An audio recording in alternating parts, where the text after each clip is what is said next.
Okay, so I am going to get started now. First thing is I'm going to just share my entire screen so you can see what I'm doing in Adobe Lightroom. Right, so there we go. Should be just able to see everything in Lightroom. This is a catalog I had from San Diego. I was there recently. So I'm just going to show everyone how to start right from the beginning. In Lightroom, you're going to make a new catalog. And if you're opening Lightroom for the first time, you should get a similar dialog as well. I'm going to go onto my hard drive here, make a new folder, Hangout Test. Okay. So this is just going to be a test catalog for me to demonstrate to all of you how I edit my pictures, because I already have two separate catalogs for my Northern Lights trips, but this is just really to show you how to use Lightroom. So this will be a test catalog. Create that. Okay, we're going to skip this time. And there we go. I'm getting the mirror effect as Lightroom relaunches itself. Sorry about that. There we go. So we are in Adobe Lightroom Creative Cloud. You'll notice the top pane here has several different options.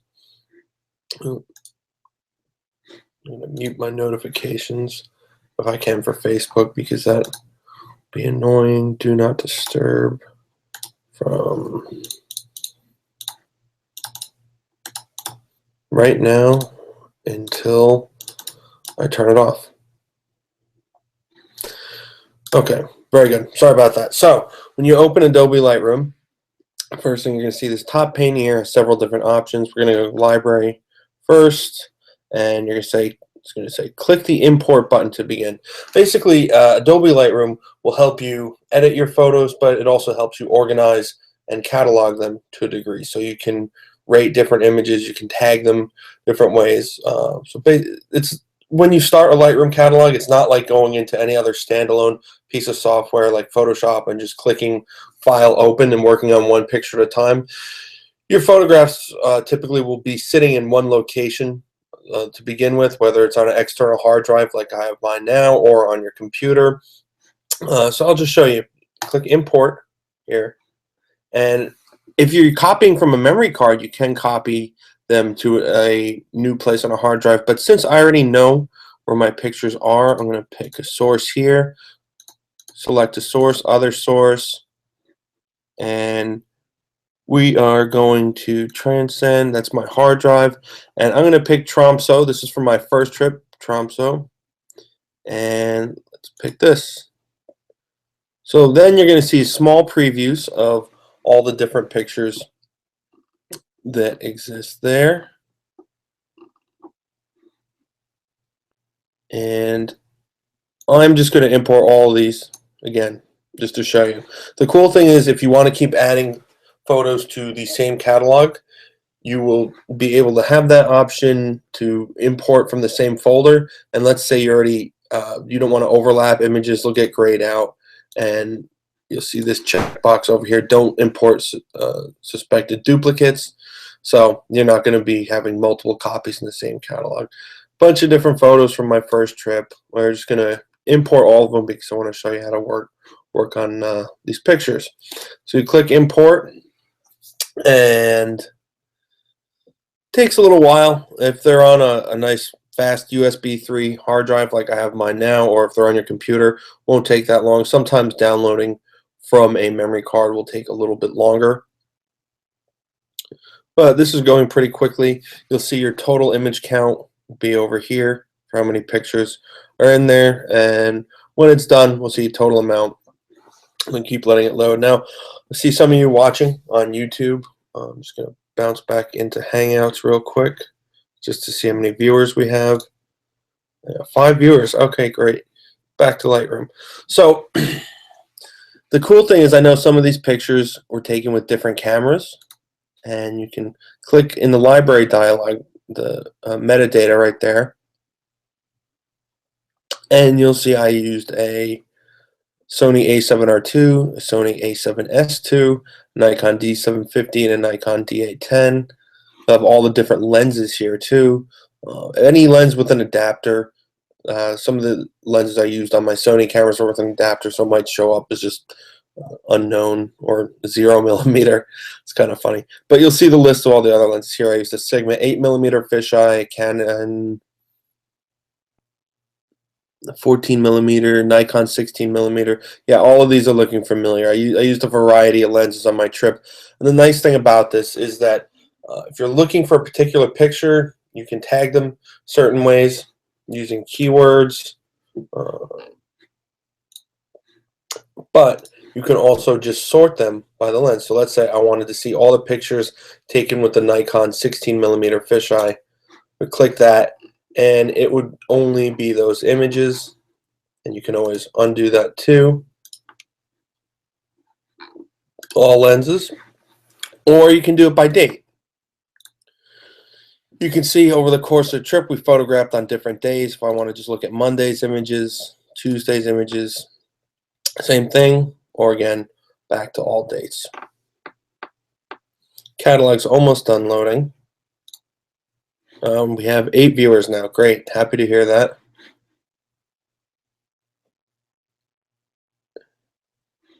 And I'm just going to stop sharing momentarily to see if in the chat if anybody's asked any questions. Don't see any questions right now, so we will go back to sharing. And unfortunately, in Hangouts, unless I share the whole screen, people won't be able to see my Lightroom catalog. They'd only be able to see the center pane in it. That's something I'll look into for future broadcasts. I plan on doing more of these for different kinds of photography, mostly landscapes and night photography, but I might do some wedding ones as well. Well, while most of these are loaded, and I'm just going to let it finish up there, we can go into the next pane up here. And when I refer to the top pane, I'm looking at Library, Develop, Map, Book, Slideshow, Print, and Web. The ones that I really only use are Library and Develop. In the future, we can look at some of the other ones, especially if your camera has GPS. You can plot on a map where your images were taken. Lightroom print dialog is okay. I prefer the Photoshop print dialog, but to each their own. So the most important dialog you're going to be using in Lightroom to edit your pictures is in Develop. And you'll see this film strip at the bottom. These are all of your pictures in chronological order, so long as the date is set correctly on your photos. All right, so here's a good example. This is, and I know I said this was going to be night photography, but this is a picture.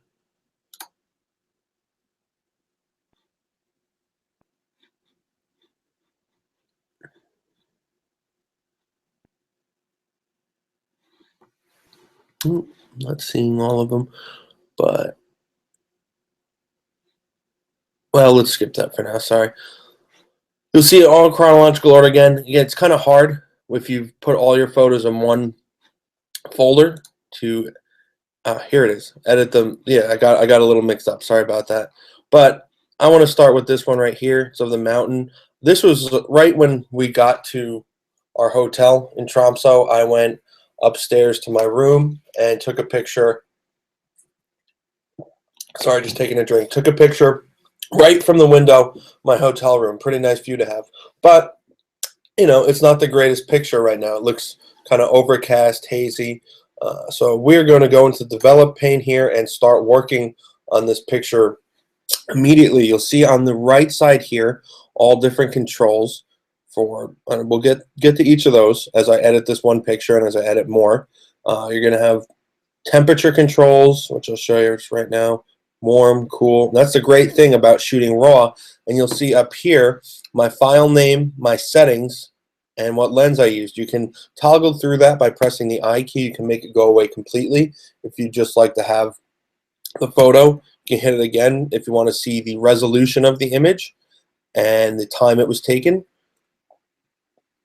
Or one more time. I like this. I like to see my camera settings because if there's ever something wrong with a photo, if I don't think it's quite as sharp as it should be, or I'm surprised at the level of noise, or I'm just interested to know what lens I use, I can reference this immediately. So back to what I was saying about raw shooting. The great thing about raw shooting is I can vary this temperature from as cool to as warm as I like without any damaging or any hindrance to the quality of my photograph.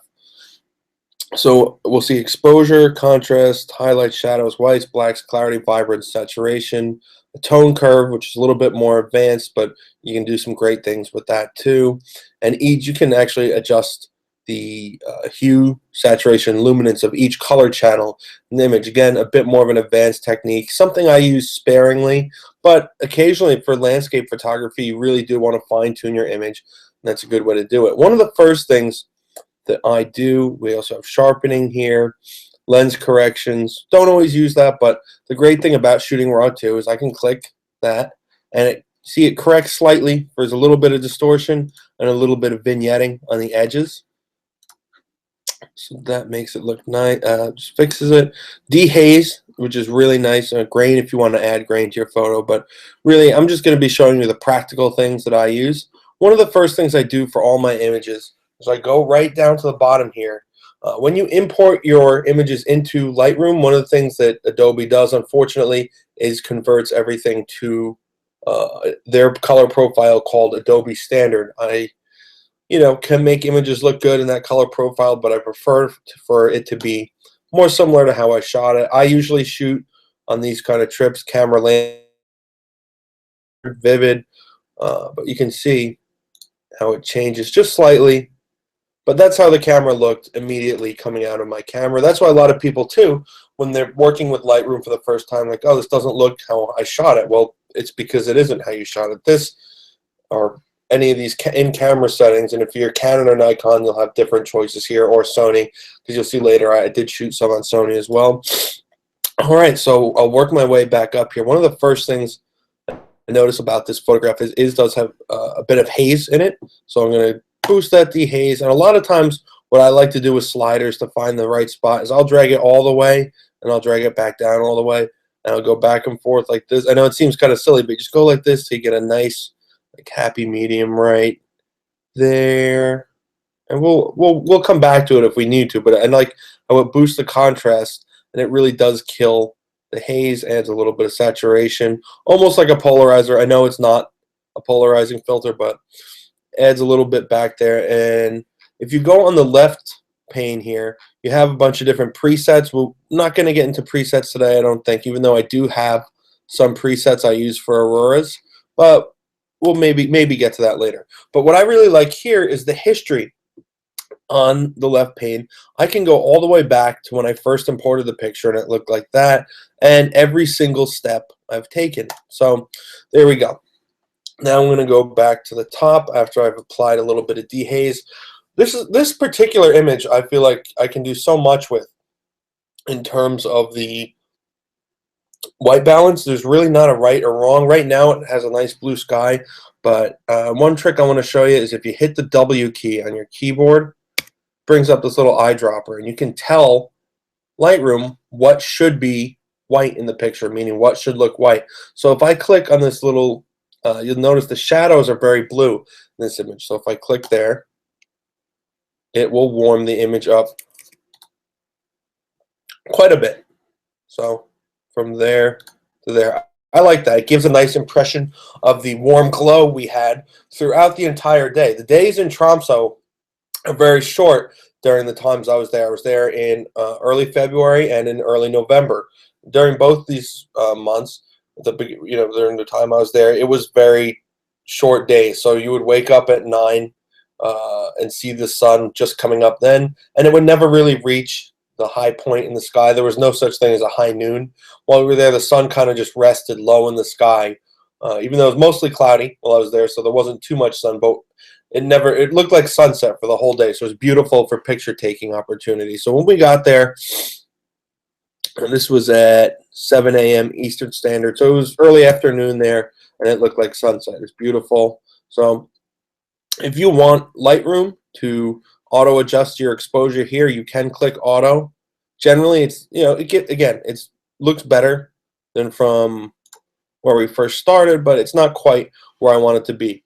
These mountains here, I'd like to bring back the whites here a little bit. So you'll see I'm just going to drag the whole thing down here. Exposure. So if you grab the slider here and pull it down, you can also put your mouse over this part here to do a really fine adjustment. Slowly bring it down a little bit. I'm also going to crush my highlights, bring those down because I want the detail in the mountains. Same thing with these whites, just a bit. And really the blacks, yeah, the blacks here, I'd like to have detail in the trees and the houses on the water.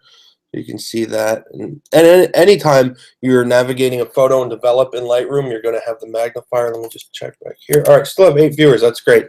So if you click at any point, it's going to zoom in. And over here on the left, you can control how much it zooms in. Right now, I'm having it zoom in at a 1-to-1 ratio, which will show exactly pixel for pixel how big or how much resolution, how my photo looks.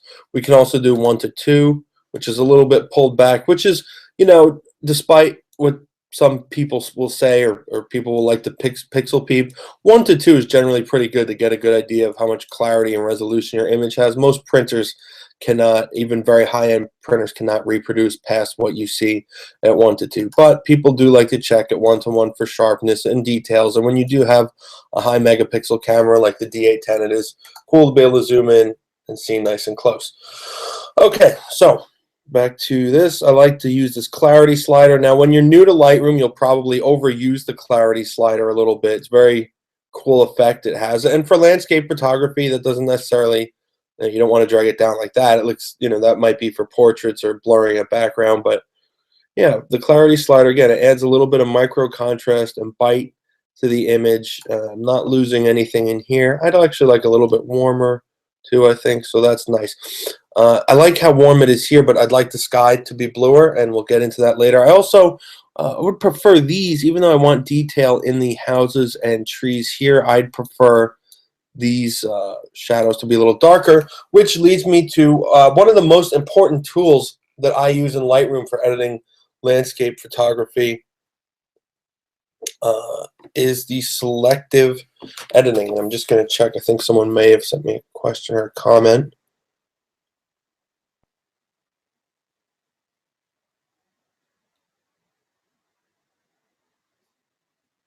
Okay, that was just someone thanking me for recording this. They'll watch it later.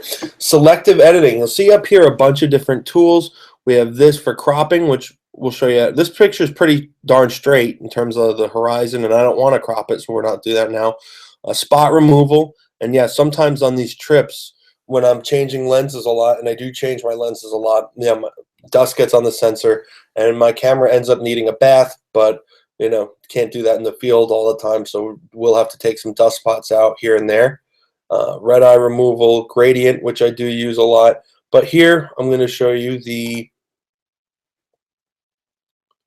brush. So you click this at the top, and you'll see a new dialog pull down, and I'll just go back and forth a couple times so you can see that dialog changing. This will let you selectively edit part of a photo. So the adjustments I've been making so far to this photo have been global adjustments, meaning that they affect the entire image, right? So if I make it darker or warmer or more contrast, less contrast, it affects the whole image. This, I'm just going to reset it. Oh, I wish it would. I want this, anyway, the point is I want to selectively edit. The best way for me to show you is to just start doing it. We'll bring that down, exposure down a little bit, contrast up, and I want to dehaze a little bit because it looks hazy in these mountains. Now, you can adjust the size. You'll see the cursor I have. It looks like a big circle. I can make that circle bigger or smaller by using the bracket keys on my keyboard, right or left bracket under the delete or under the plus sign. Really handy shortcut to know how to do when you're selectively editing, so you're not constantly going back over here to edit the size of your brush. So I use the bracket keys, and I'm gonna feather this a bit. Feathering will mean how hard the edge is, and I want to just be delicate with this, and I've turned the flow down too as well. I'm just going to show you how to really screw this up at first. So if I just go like this all over the place, yeah, so you see the brush has a very coarse edge at that point, and it's flowing completely as I press it. It's making, you know, we'll see what kind of adjustments it makes. But we'll go back a step. Don't want it to look like that. Go back to the brush. I want the edge to be feathered quite a bit, and I'd like the flow to be lower, a little bit less density, so I can just kind of gently brush in as I see fit. So now you're seeing it's making a much more subtle adjustment, but it's not global, it's local. It's to these shadows here that I felt were too hazy. And going like that, I think it needs a little bit more warmth too. Pardon me.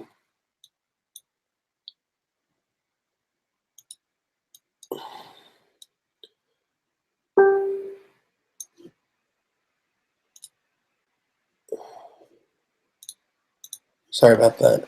Keep getting notifications. Oops. Don't want to make a web gallery. So that's local adjustments. You know, I'm going to probably want to make a similar one here. So, again, when you're making an adjustment, if you hit enter, it'll go back to just your global adjustments. Remember, dark, light, so on. But I want to keep working on my global, my local adjustments. I'm going to make these a little darker here too. The size of the brush.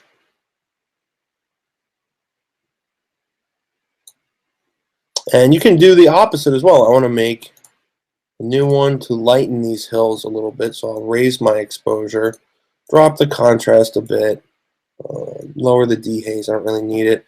I'll have it flow a little more. Bigger brush. So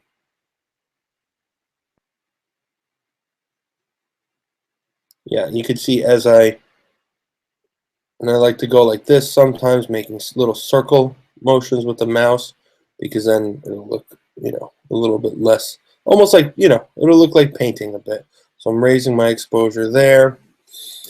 And you know, I'm not done with this image. I'd like to move on to my Northern Lights pictures, but this is just a short. I would probably work on this image a bit more, and I have in the past. When, if you've seen, this was a very popular image on my social media when I had the finished product. But you can see we have come quite a long way from our snapshot taken there. We're starting to make this a really warm, beautiful scene. All right, let's see where we are here. 9 viewers, good. So we will move on to Northern Lights pictures, and I just want to also give a shout out to Unique Photo, the camera store I've worked for.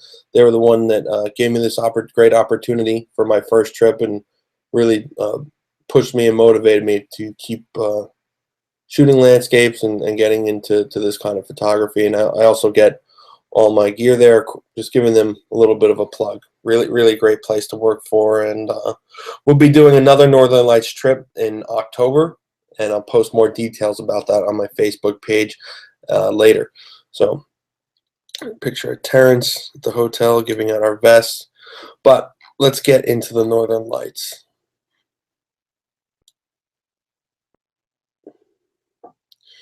Had some pictures around town. It's kind of cool to scroll through your film strip on the bottom, because you'll see, and these were the first pictures we took. This was just handheld with the Sony camera. We popped out of the bus for a moment because we wanted to make sure, you know, we were just so amazed to see it. But this particular night, and these were the first pictures I ever got to take of the Northern Lights. It was just such an amazing display for a first timer.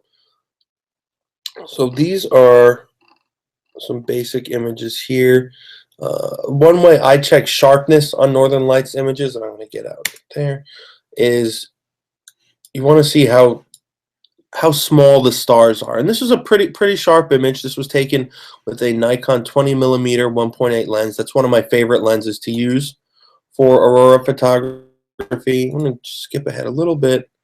Yeah, this aurora really got going the first night. So I like many of these pictures. How do I remember which ones I like? Well, that's a good question, and I can't see if people are asking questions right now, and I'm not hearing anything, so I'll just think of things I would ask. You can use something called a filtering and rating system in Lightroom. So yeah, I have this film strip with all these wonderful green pictures of the aurora, but how do I remember which ones I like? How do I sort them? Oh, very good. So let's just say I like this one in particular, and yeah, I do. So I will hit the 5 key, and you'll see set rating to 5. I can also hit 6 to label it as red. Well, what does that mean? So right here, once you star your photos, let's say I starred that one, and I'll go back to my mountain picture that I was playing with before, and I'll star that one as 5 too, because later, once you're ready to export your pictures and share them with everybody, you don't want to do them one at a time. You can, or if you just want to show someone your best pictures, look at your best pictures.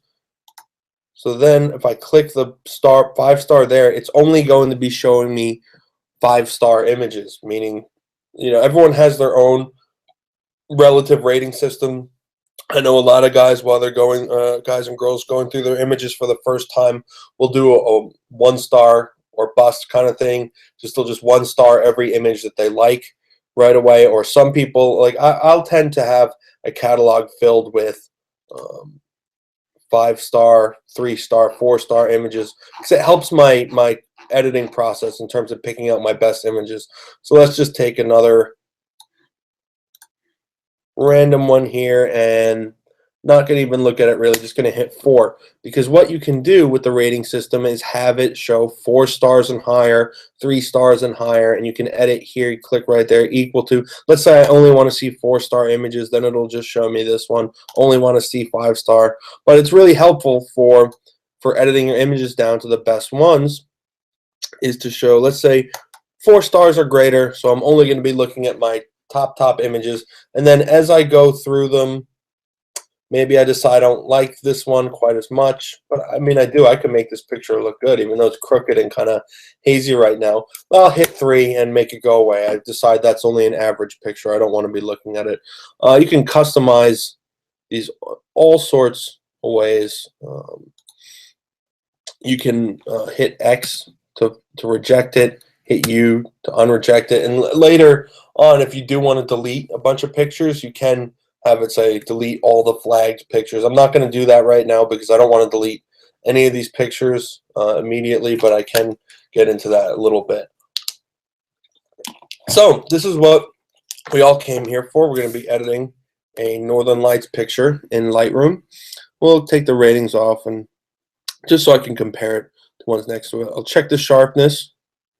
Pretty sharp. Yeah, again, you're looking really at how small these stars were. And later, there were some lenses I had more trouble with than others. So I'll show you ones that did not come out as sharp, because believe it or not, no, I'm not, the world's greatest photographer. Even, with a difficult subject like this, even someone who's an experienced photographer can screw up. So anyway, again, starting with our right pane for editing, we'll go down to here, camera calibration, landscape. Immediately, boom, you'll see that the greens get brighter, a little bit more contrast. Profile correction, so we'll get rid of that. See that nasty vignette?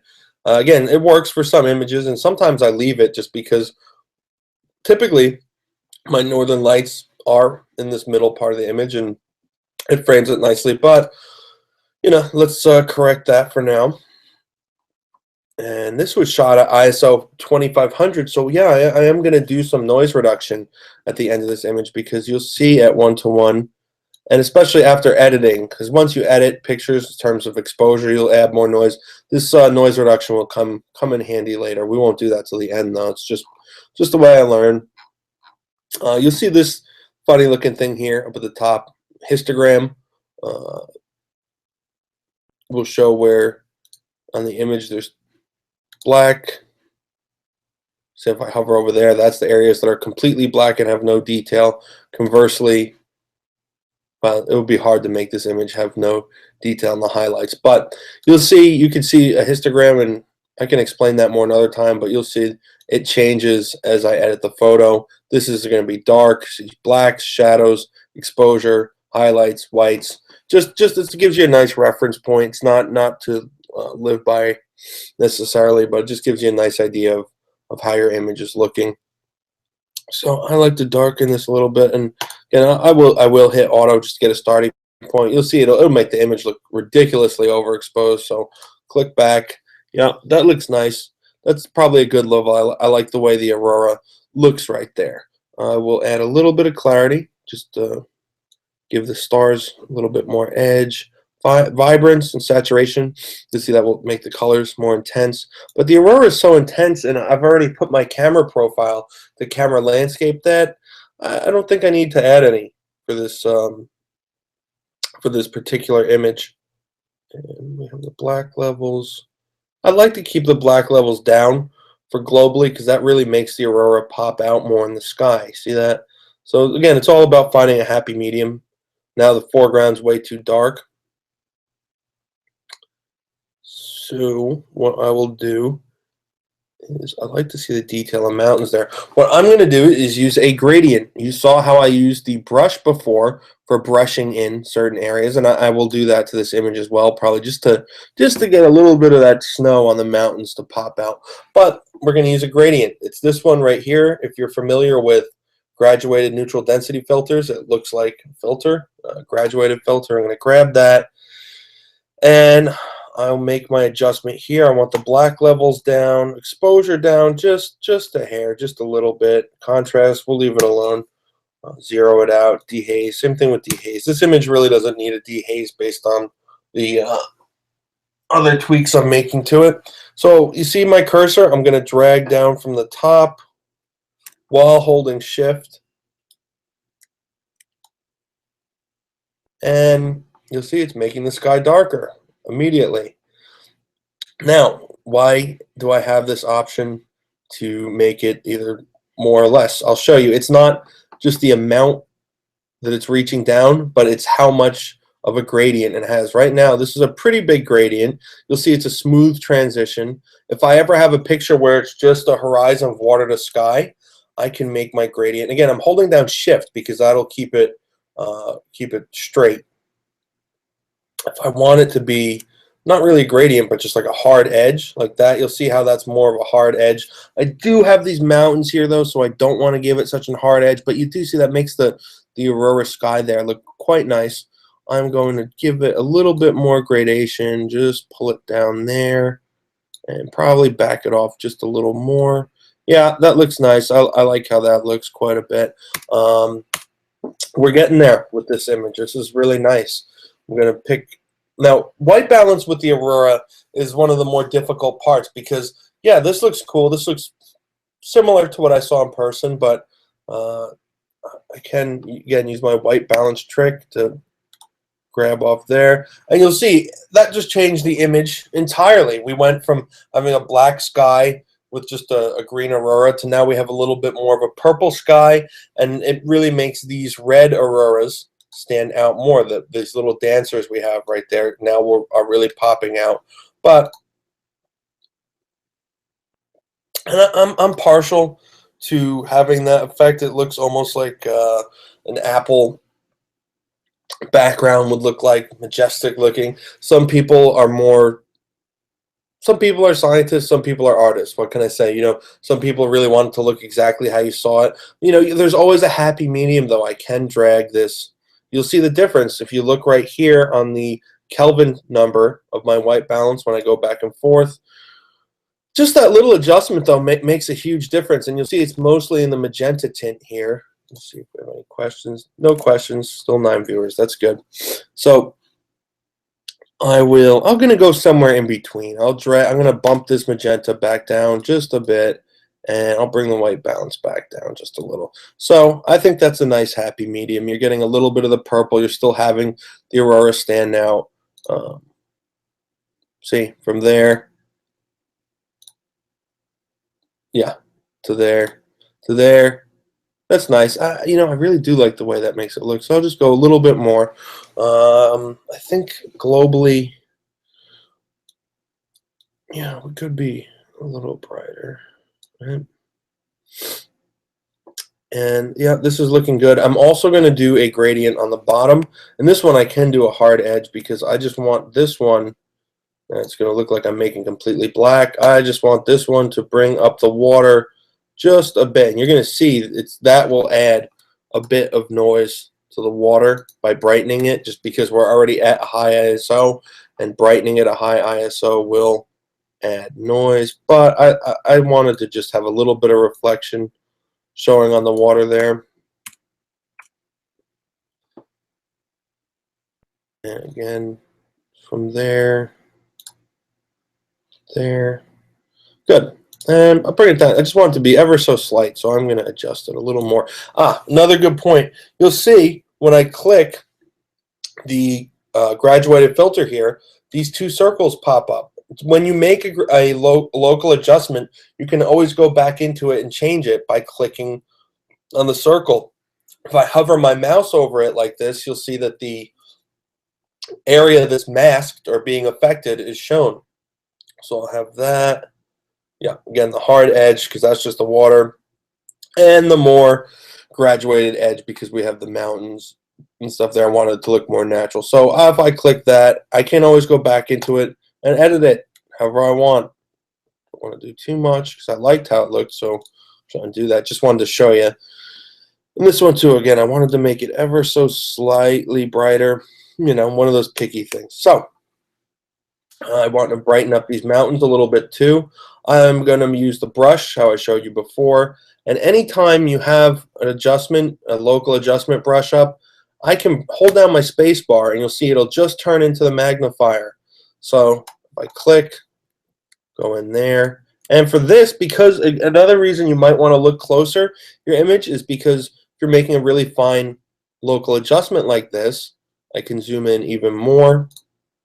Right here, let's do 2:1 instead of 1:1. So you're really seeing the noise and any sort of imperfection in the image here. But we'll ignore that because the point is to make a finer local adjustment. Increase my exposure.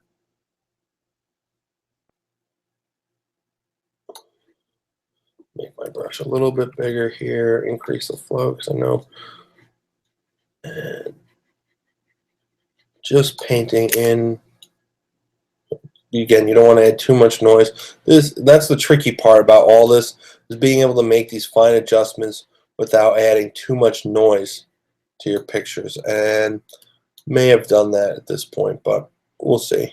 So this is just really, and I'll zoom out, it's really just to bring a little bit of detail out in these mountains.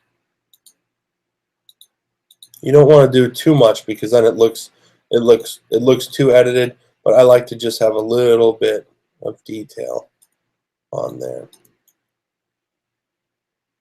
And I'm going to adjust this more. I'm just trying to get a nice feel for where I am. And I might overdo a little bit just so I can show everybody how to erase as well.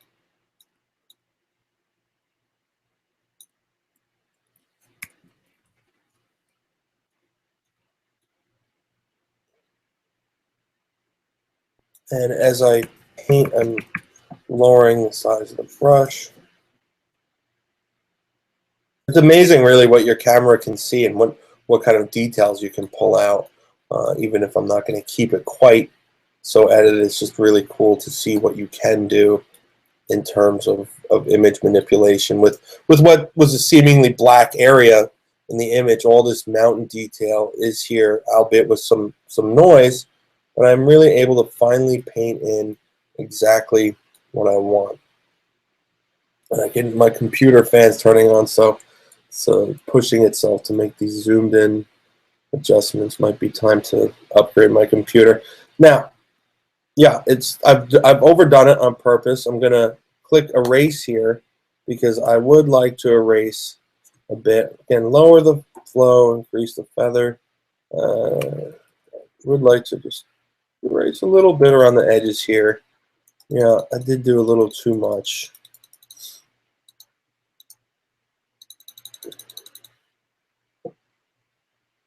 Yeah, bringing it back. Just little.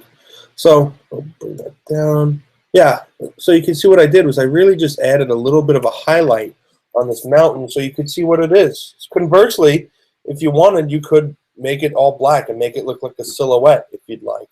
So you can see, again, we have come a long way from our imported picture, which, you know, it's nice. It still has an aurora in it. We've come a long way or edited picture is starting to look more like a personal image. It looks like you're expressing yourself more when you make a picture like this, in my opinion.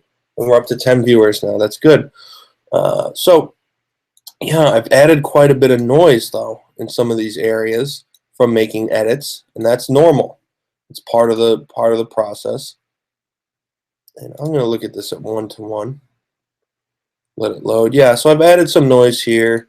I have some other images might be better for showing that on, and I will get to those as well. And in fact, while we work on this, I'm going to show you. I'm going to import again. This is just a test catalog, so I'm going to bring in my images from my second trip now, because some of those are really good for showing noise reduction. So I'll load those up as we keep going here. Select source, other source. Again, this is where your pictures already are. There's a different way to do this if you are importing from a memory card, and I can show you that another time, or if you'd like to leave a note. So Tromsø 2. Yeah, we're just going to import all of these. We'll let that import in the background while we keep working. Now, you're going to say, oh my gosh, where do all my pictures go? It's only the new ones. That's not the case. They're still here. We just have to find them. You go back here, and you'll see right here at this mid bar, same place where you can filter by stars, you'll see previous import. But we want all the photographs in the catalog, and you'll see here there were 1,000 images about from my first trip, and now my second trip is loading in. But we are going to go back to editing.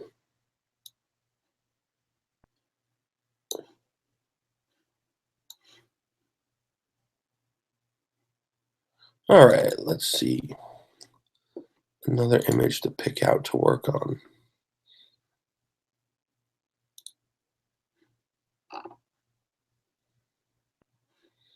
You see some of the time-lapse videos that I shot got loaded in here too, but there's not much you could do with those in Lightroom. They just happen to be importing.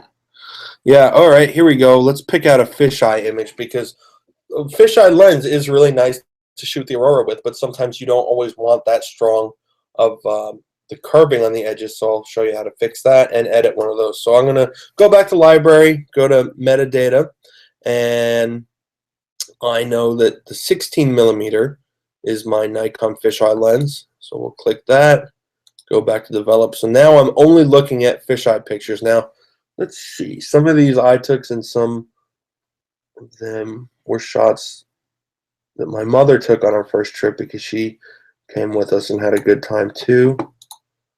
Let's see.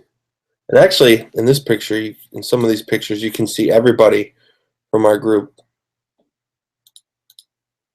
If I just make it brighter temporarily, you see everybody in our group moving around here, and we had the bus, people there. We were having a great time. But let me see if I can find one.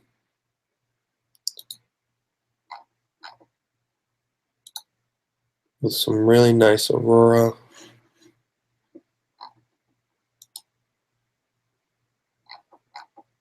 Yeah, I think that's Bill right there.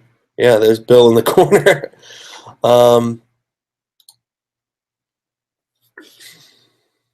Yeah, okay, this is a nice one.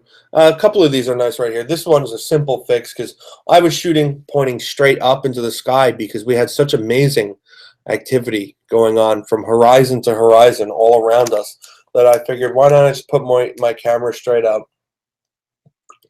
I often like to have a reference point on the horizon for my images, but the aurora was so pretty and so strong, I figured I'll take one just going straight up. Now, I could do everything over again, editing here, or if I want to save myself some time, I can copy. I don't, so I'll go back to here, we'll go back to all lenses, develop, and I 5-starred that last picture we edited.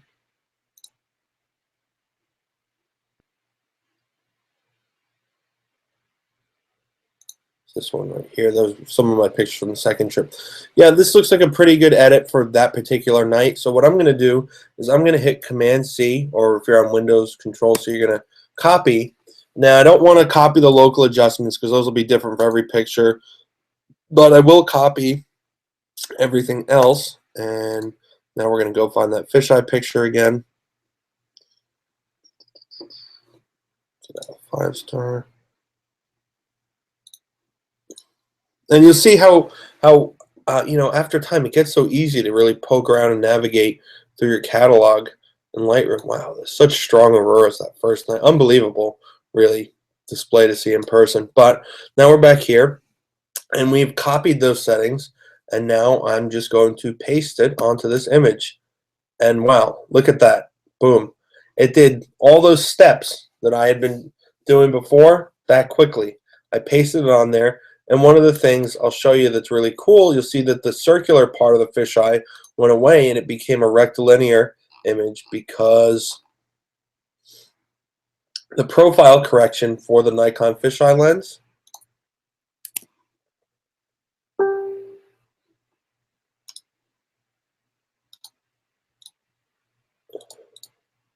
corrects the edges as well. And I like how that looks. And now you'll see here, if I zoom in, and it looks like we've lost some viewers, but it's not quite as sharp. I wasn't able to achieve as perfect manual focus at infinity with the fisheye lens for whatever reason. It was a bit trickier to do. Just boost the contrast a bit. Drop the blacks a lot on this. I really like how that looks. That's a nice picture now. 5-star it. Go back to library, all lenses. So now we're really seeing the 5-star images. And one thing I forgot from this particular image was we wanted to do some noise reduction. And this will be good to copy onto any other image. So we'll look here. You're seeing it's very noisy in this part here. This is good, and I'll get to it on some other images as well. But this one in particular has got noise here. You can see patches of color and just grain here. So I will scroll down on the right pane to noise reduction, and you'll see it right here. Now I don't want to go crazy and drag my slider all the way, because you see how it makes the image almost look like a painting then. I mean, it smears it quite a bit. So again, just like anything else, you find a nice middle ground area. Your detail and contrast will help you keep. It's all about balancing these sliders, really. It's really about the color one. I will drag a bit because I do see a lot of color noise there. Let's see if that, yeah, that got rid of most of it without smearing too much. About balancing these sliders. You know, you want to keep your detail while getting rid of the noise.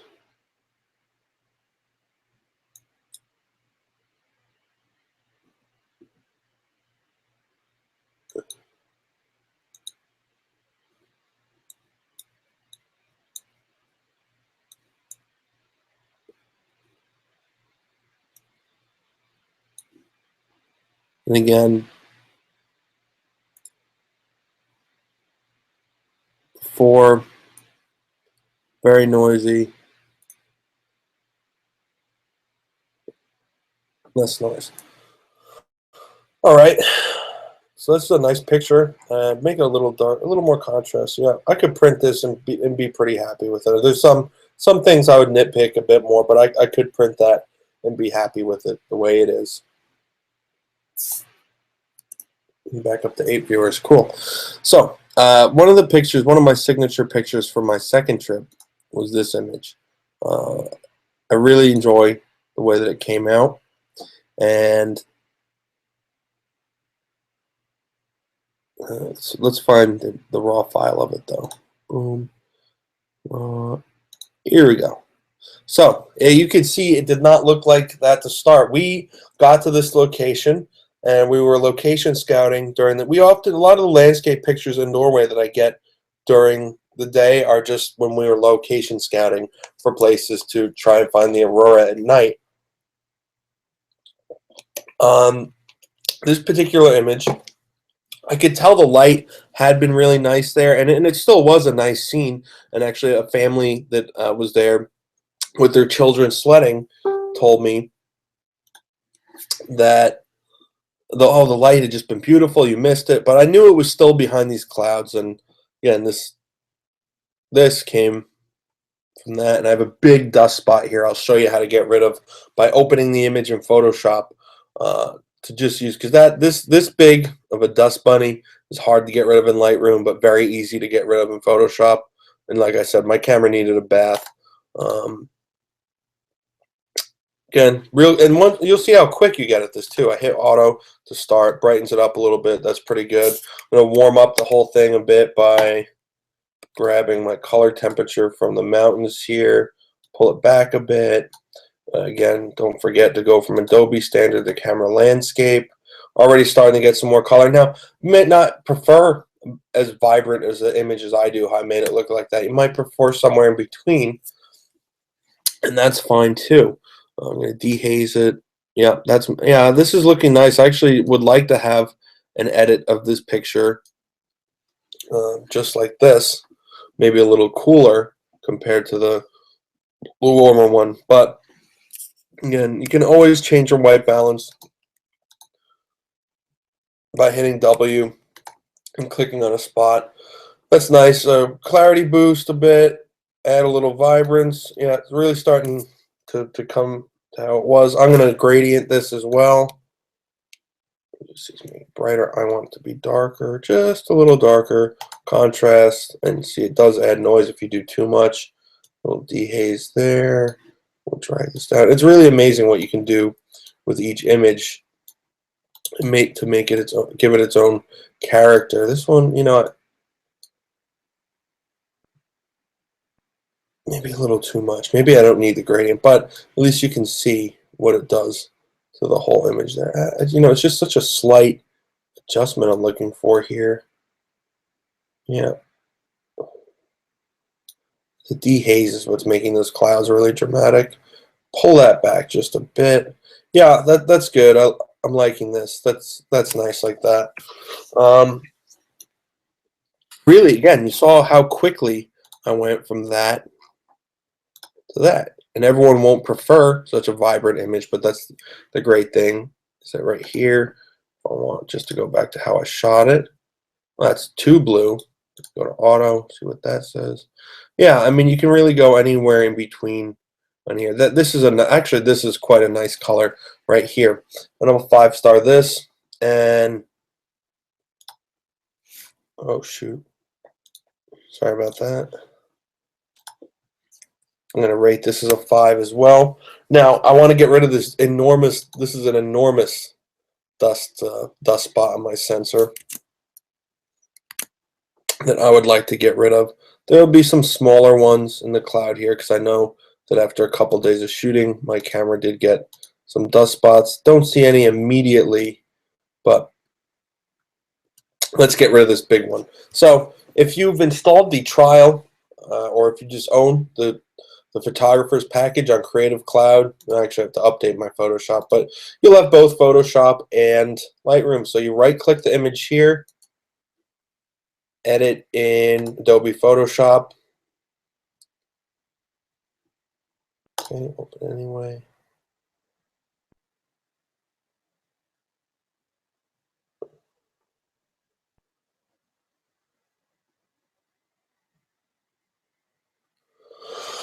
There we go. So now our image that we edited in Lightroom is open in Photoshop, and this is something I would do at the end of an image editing process. I'm going to zoom in here using that.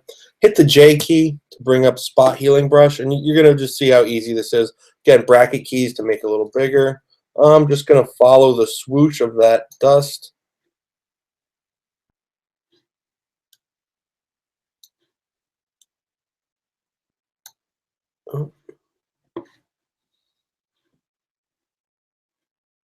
Oh, okay.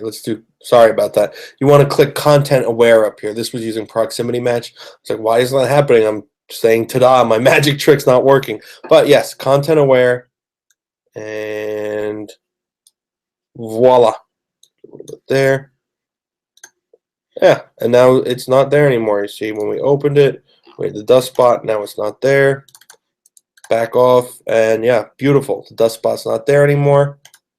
I'm going to save that, and that will take just a moment to save and pop back into Lightroom.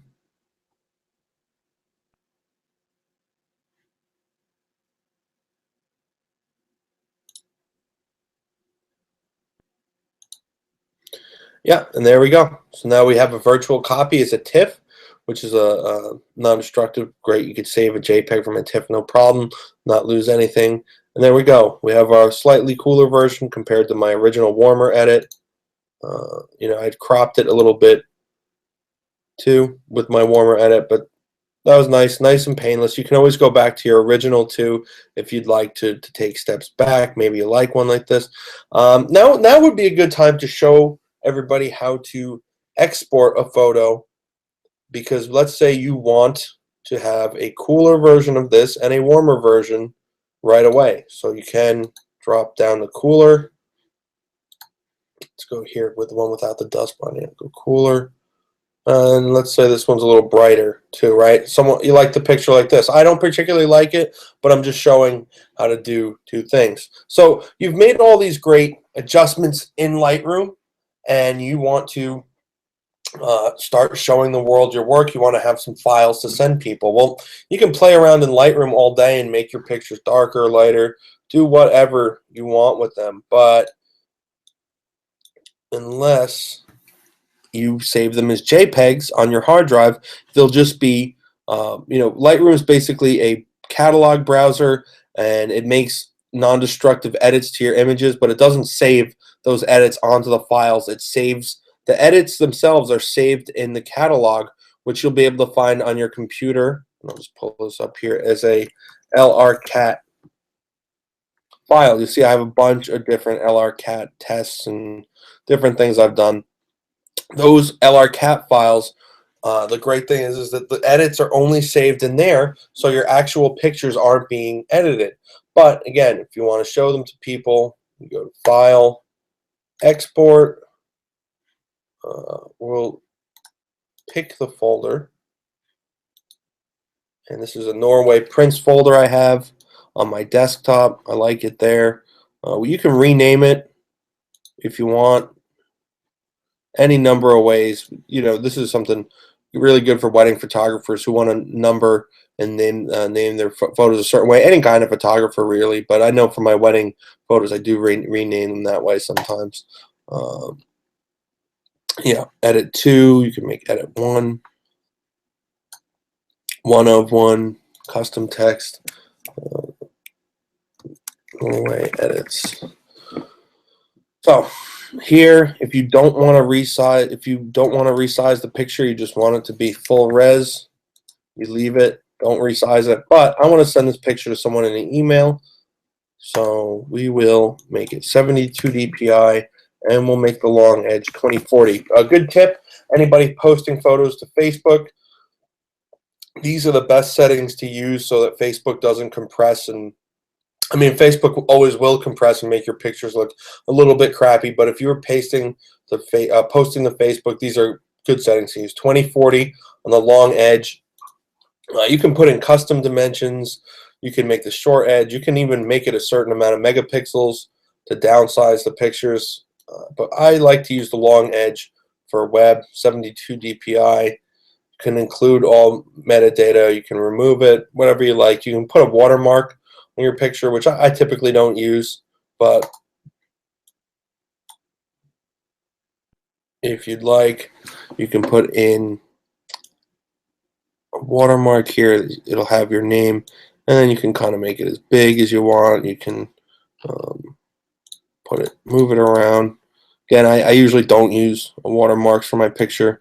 I might end up making one that I put light in the middle. Here's a couple photographers who I like to do that, but you know, if you'd like to do that, you can. I'm not going to. I'm going to hit export now. So you'll see up here, export one file. Boom, it did that. And how easy it is if I want a little bit darker and warmer, kind of how I prefer this image. Although I am starting to like it more cooler the longer I see it. But that's the great thing about editing photos. You really do learn to appreciate your photography and images in a new way. But let's go. This is how I traditionally edited this picture, which is much different from our last export. But I want one that looks like this too, just so I can compare them later. Again, Norway edits.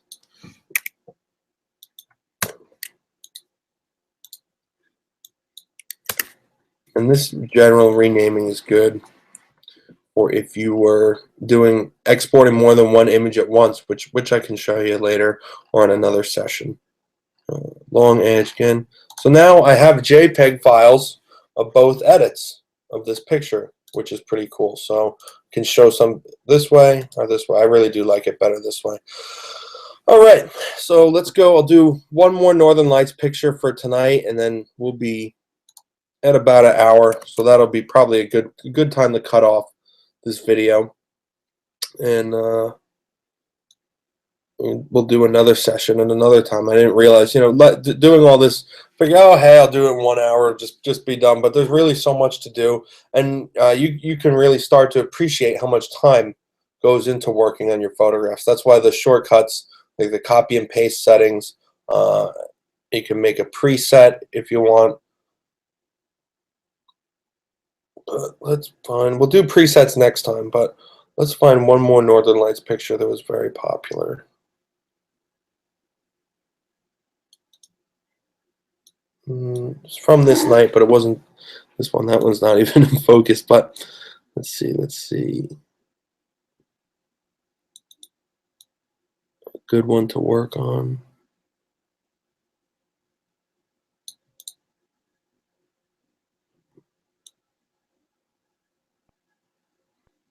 Well, yeah, I'm having trouble finding it, so I knew I took it with my Sony. So let's go to A7R Mark II, and I know it was with my Zeiss 21mm lens. 21. And go back here. So now I have instead of having like 2,000 pictures to look through, I have just a few hundred, and I'll probably find it.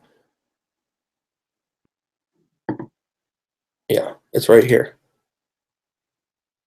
And I'm not sure if it was this particular one, but yeah, here we go. This was a very popular picture. Again, another popular one from social media.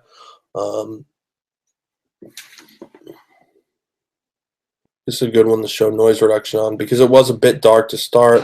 I'm gonna pop it to camera landscape. Already, again, you can see the colors coming out more. Profile correction.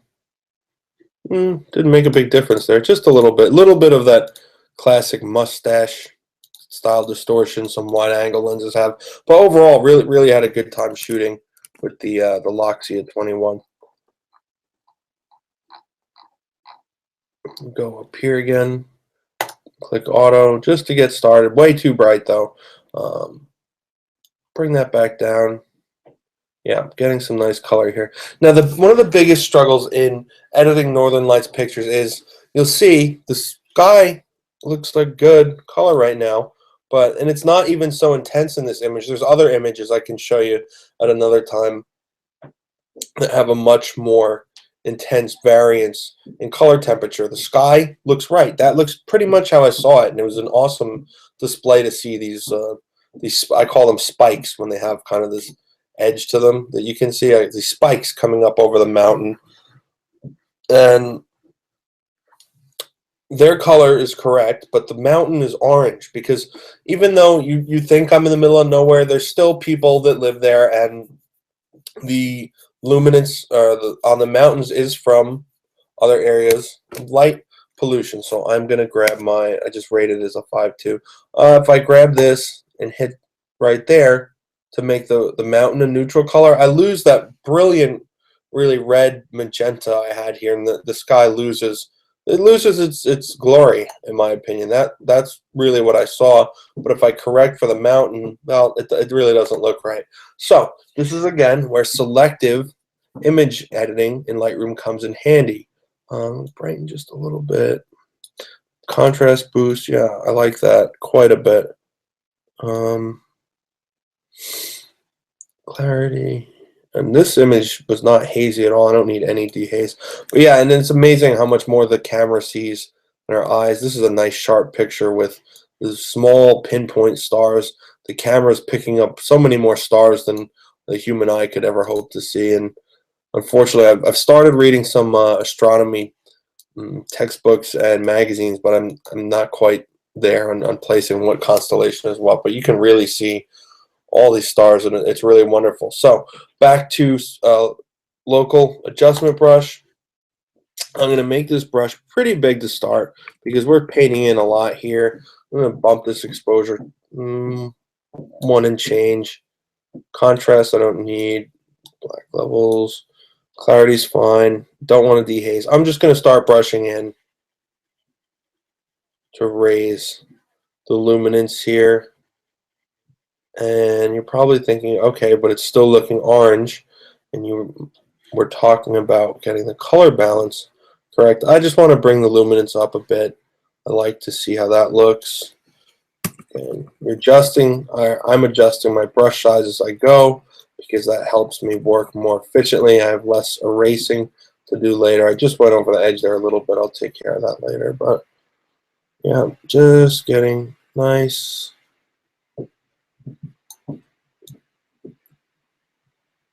Yeah, this is looking good. Okay, so let's see that. I'm going to drop the saturation on this and the temperature as well. Not so much, just a little bit. Really drop the saturation though, because I'm going to drop the exposure a bit. Not so much. So you see, I'm keeping the mountain brightened and getting, there's still a bit of a cast on this, and there always will be a bit, even with the saturation turned down that much. Maybe I increase the flow of my brush a bit just so I can really get rid of that nasty cast on all of that.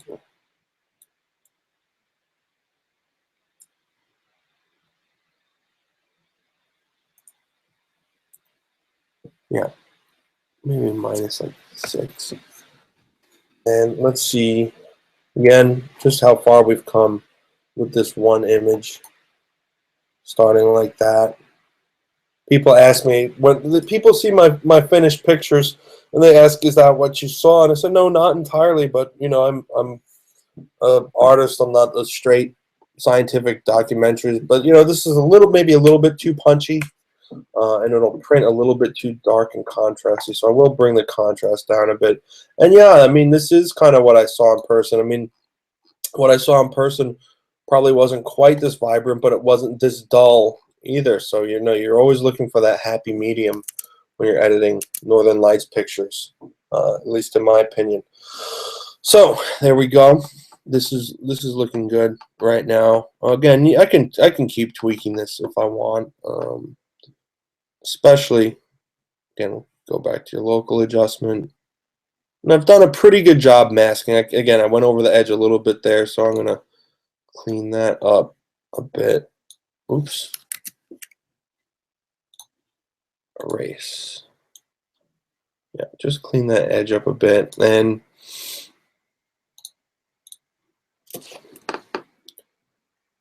go real small and just kind of get these fine details on the edges there. Just being careful, and it really, in my opinion, does bring the image to life when you're getting the snow to pop a little bit. Yeah, I'm not trying to make it look like a crazy HDR. I mean, I do use HDR imaging sometimes just to get subtle lifts and shadows and highlights, but really what you can do now in photography is great just with one image. So I have edited this image quite a bit, so when I zoom in,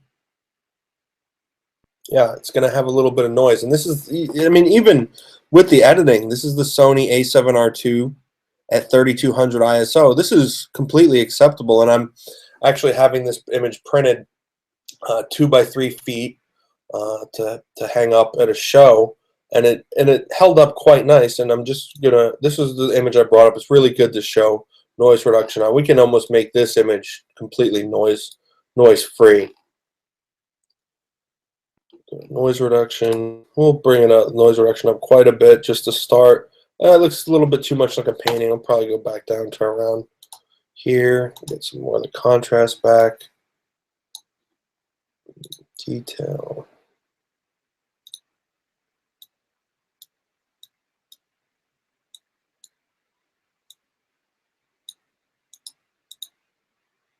Yeah, that's a nice setting, I think, right here.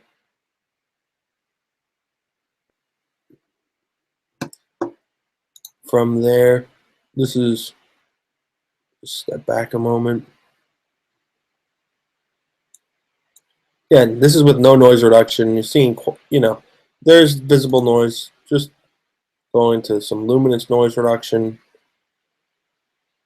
and back off a little because I don't want it to look too much like a painting. But truly, I've reduced the amount of noise in this image now, so that when I print it, again, even large, 2 by 3 feet, I'm printing this image, and it's quite impressive, you know. So again, how much we've done in a short period of time, from there to there, and this is one of my more favorite images from my trips. It's done quite well on social media, and I'm proud of it. I really do like the way that it came out. All right, I'll do a couple more things, then wrap it up for tonight because we're over an hour, and I don't want to keep people too long. I'll keep doing these videos over time. It helps me too because it helps me slow down and see the process that I'm going through, and to make sure, double checking. Let's make a preset. I know I said I'd save that to next time, but let's do that now because I think that'll be helpful for people. So, with all these images adjustments I've made here in terms of white balance, brightness, clarity, and a little vibrance. Let's see. Yeah, that's nice. I can make a preset now, and we're going to call this preset name Tromsø Test 2.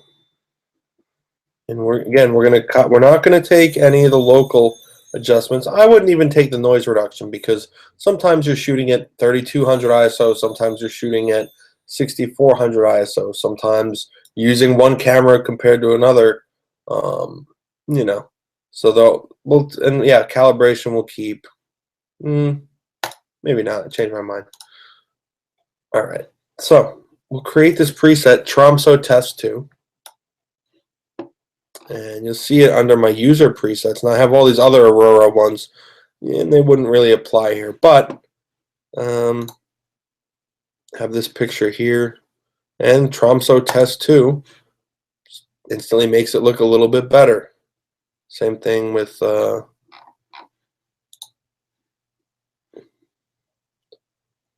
again, Tromsø Test 2. And it's not going to make it look perfect, but it does give me a nice starting point on how to keep editing that image. It's the moon coming up over the horizon there. Boom. I'll pick out one more image to work on here. Let's see, what do I want to work on? Well, since this is a Northern Lights editing, I have some other nice daytime landscapes I'll go over next time, but let's do one more, and I'm just going to pick from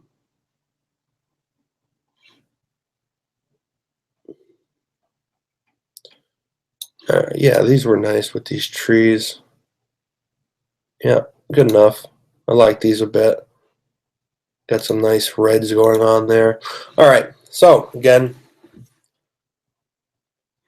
we'll start this one from scratch, and I'll show how to synchronize editing settings across a batch of photos, which is a little bit different than copy and pasting, and different than using a preset. we just did. Now presets are nice because again, if people love presets, you'll find whole groups on Facebook and social media dedicated to presets because if you want a black and white a certain way, and typically I keep my auroras in color. I'm just showing you different presets that you can use. Very popular for portrait and wedding photography, and I'm sure there's some for landscapes or film simulations, but I like to keep mine how they are. I don't use a ton of presets, but they are very popular. Just to point it out to the new Lightroom users, and maybe another time I'll show you how to use load presets. So anyway, let's quickly get this image worked on. And this is with my trusty 20mm Nikon, one of my favorite lenses, as I've mentioned. Clarity, back off a bit. There's not a whole lot I have to do here. I am going to gradient the bottom. Yeah, you'll see that brings up the trees in the foreground nice. Here, drop the white. Vibrance. And not a whole lot more I want to do with this, but the point of editing, I just picked a random picture out in the middle here. One other thing I'll show you quickly, and again, another thing to go over more at a later date, these different specific color channels. Like if I want to alter, again, you don't want to do too much because you want it to represent what you saw, but you can play with these sliders here, and I can make this green a little bit one way or another. I can play with the saturation of it, bring that up a bit, make it a little darker. So again, really quickly going from a dull image to a vibrant, nicely edited one. I'm not going to mess with this too much.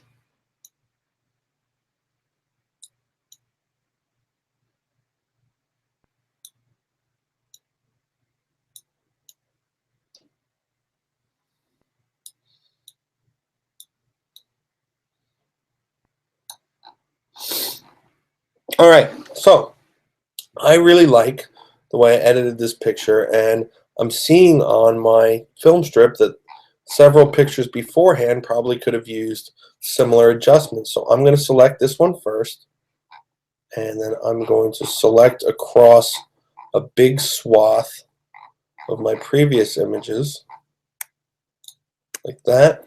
And I'm going to go up to settings, which is above your top pane. It's at Appear Settings, and we're going to sync settings. And again, no local adjustments, no noise reduction, and yeah, we'll do calibration and process for this. Synchronize.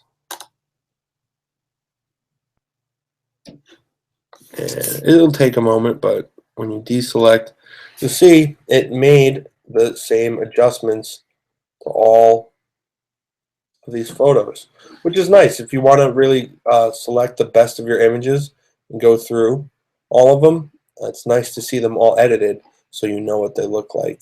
Yeah, some of these came out real nice.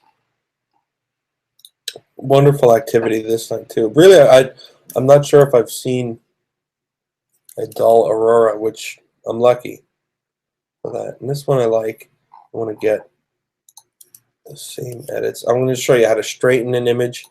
Very basic, good thing to know how to do, because when you're shooting in the dark like this, it is, there are ways to level your camera, but sometimes, at least I know for me, I get so excited while I'm photographing. I just want to get the picture, and I'm just move my tripod, make sure it's in the ground, and fire away.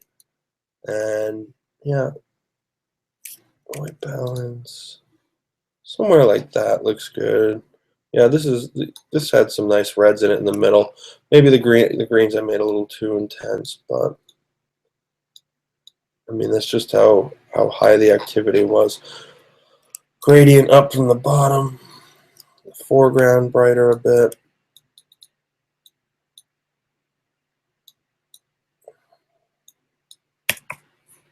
All right, so a good way to straighten your images, the only way to straighten your images, is to go to the crop tool here. It's the box with the dotted edges around it. I'm going to click crop, and you can freely rotate the picture, and you can kind of line up your horizon there and be done with it, and that's fine, easy to do. But I will show you just one trick. When you're in crop here, you can grab the ruler here like this and drag it from one edge of the picture. You drag it across and follow the crooked line, not make a straight line. Follow the crooked line, the crooked horizon, and it will arbitrarily flip, hit enter, and now I have a straight picture. Yeah, I'm losing some of my nice aurora on the edges here, but you know, you're looking to have a straight picture, so that's a good thing to know how to do. Yeah, next time we'll get into making panoramic photos stitched together. We'll go over more selective editing, spot removal, uh, more editing, change how to edit the clouds to look natural and the foreground to look natural, kind of how we did with the one this image here. So we'll go over a lot more next time, and I'll kind of just do these in batches, but this was a good starting point. I didn't want to go over an hour tonight. Thank everybody for being patient, and I'll probably get a better microphone as I continue to do these videos. I hope this was informative and helpful for first-time Lightroom users. You can post, this video will be on YouTube, so you can post comments, questions you have. You can always email me too, mikecphoto@gmail. Thanks again for my friends for tuning into this, and thanks to Unique Photo for the good trip. We'll be going over more images next time, and hope to see you then. Thanks.